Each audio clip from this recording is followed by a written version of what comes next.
নবদ্বীপ গেছেন কিছু মনে করবেন না। নবদ্বীপের পাশে একটা জায়গা আছে কালনা, নিত্যানন্দ ঠাকুরের শ্বশুর বাড়ি। সেখানে একজন বিখ্যাত গুরুদেব ছিল, তার নাম হৃদয় চৈতন্য। যে যেখানে বসে আছেন পেছনে আগে কান ঠিক রাখবেন, মন ঠিক রাখবেন, শুনবেন, আপনার হৃদয়ে শান্তি পাবেন, জানতে পারবেন কিছু কথা।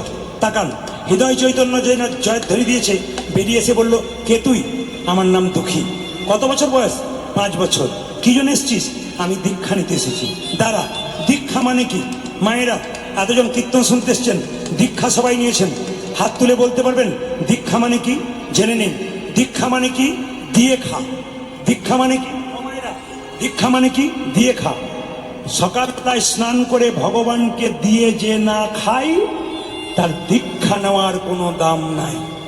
যারা অনেকে গর্ব করে লোকের সামনে বলছেন আমার দীক্ষা হয়ে গেছে, আপনার কোনো লাভ নাই। যে সকালবেলায় ঘুম থেকে উঠে স্নান করে ভগবানকে তুলসী পত্র দেবেন, তারপর আপনি খাবেন, তবে দীক্ষা নেওয়া সার্থক হবে, নইলে আপনার জীবন বেকার হয়ে যাবে। তাকাবেন যে যেখানে বসে আছেন, ভগবানকে তিলক, এদিকে এদিকে খুব দামি কথা, যারা জানেন না তারা জেনে যান। ভগবানকে তিলক দিতে হয় কোন আঙুলে? গুরুদেবকে তিলক দিতে হয় কোন আঙুলে? এখানে ভক্তরা বসে আছেন, কেউ যদি তিলক নিতে চায় কোন আঙুলে দেবেন? কেউ যদি মারা গেছে তাকে কোন আঙুলে দেবেন? তাকাবেন, এটা কিন্তু দারুণ শিক্ষণীয় বিষয়।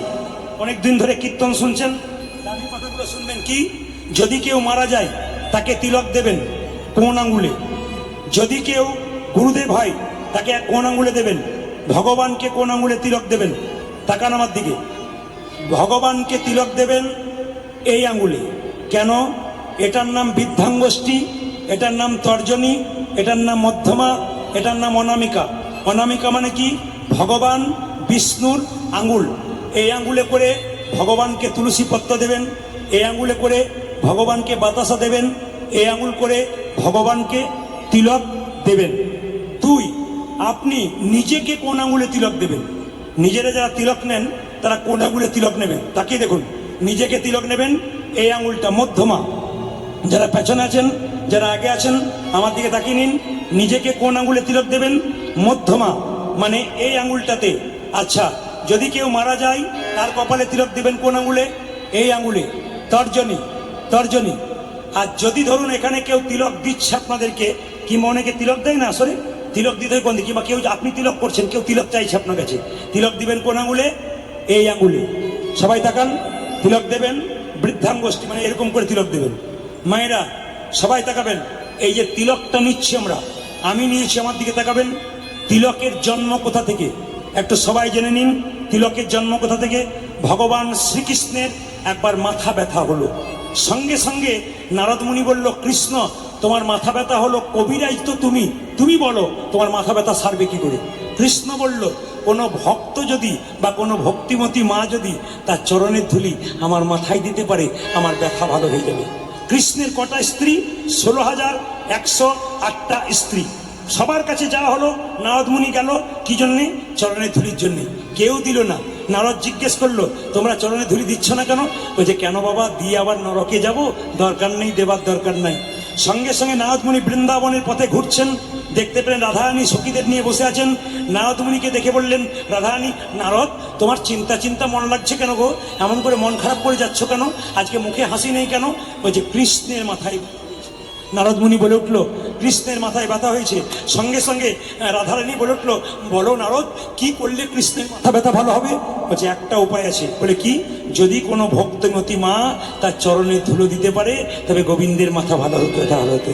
সখীরা তাড়াতাড়ি বললো, নারদ তোমার গলাতে যে উন্নিটা আছে, ওই উন্নিটা আমাদের দাও। রাধারানী বললো, তাড়াতাড়ি দাও। সকল গোপীগণ রাধারানী চরণের ধুলো দিল কাকে? তাকাবেন, কাকে দিল? না সোজাসুজি দিল নারদকে।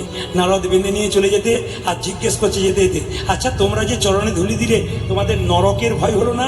তখন রাধারানী বলছে, শোনো, আমরা নরকে যাব, কিন্তু গোবিন্দের মাথা ব্যথা তো ভালো হবে। কত গোবিন্দকে ভালোবাসে দেখুন মায়েরা। আমরা তো চাই ওদের ভালোবাসাটা কোন জায়গায় গেছে। সঙ্গে সঙ্গে নারদ মুনি সেই ব্রজগোপীদের চরণ ধুলি নিয়ে কি করেছে? কার মাথায় দিয়েছে? কৃষ্ণের মাথায়। কৃষ্ণের মাথা ব্যথা ভালো হলো। কৃষ্ণ সেই চরণের ধুলি ব্রজগোপীদের রাধারানীর বৃন্দাবনের মাটিতে ছড়িয়ে দিল। তার থেকে তৈরি হলো তিলক। তিলকটা নিয়েছি মায়েরা, এই তিলকটার জন্ম কোথা থেকে? বৃন্দাবনের মাটি থেকে। কার? ব্রজগোপীদের চরণে ধুলো থেকে। তাকাবেন আমার দিকে। এই যে তিলক দেখতে পাচ্ছেন, ডান দিকে একটা দাগ, বাঁ দিকে একটা দাগ, মাঝখানটা ফাঁকা। এই জায়গাটার নাম কি? ডান দিকটার নাম কি? ব্রহ্মা। বাঁ দিকটার নাম কি? মহেশ্বর। মাঝখানে ফাঁকা জায়গাটা কি? বিষ্ণু।